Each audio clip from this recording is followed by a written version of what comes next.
Hey everyone, I got this Tesla to J1772 adapter off Amazon, and I just wanted to talk about how it's come in handy today because I need to charge my Bolt, and this office building only has a Tesla wall connector here, but luckily I got my adapter so I can charge my Bolt or pretty much any other non-Tesla EV with this thing, like Fords, GMs, Rivians, all sorts of those things.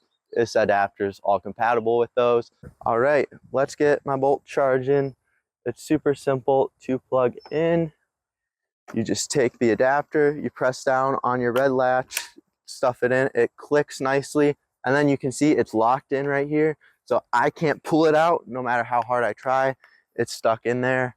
And then you can see this is the latch, latches it in.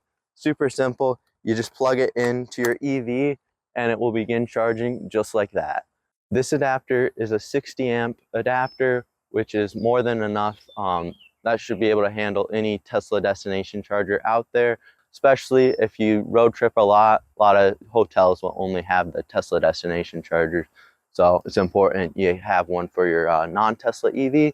This adapter also works at home just fine with the wall connectors I have. There's a lot of Tesla owners out there who maybe sold their Tesla and are switching to another non-Tesla EV. Works just fine with that, so you don't have to get a new charger at home. Future me cutting in, some features I missed initially when I was talking about this adapter. I love that it actually has a nice cloth case that you can put it in to keep all the dust out and stuff.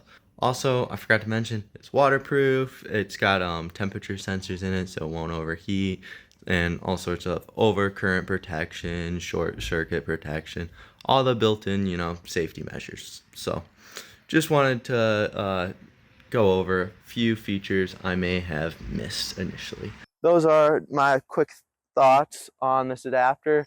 I think it's pretty good. It's also small enough, fits in glove box, no problem. And yeah, I definitely recommend keeping a Tesla to J1772 adapter. And I think this one is a good one to try out.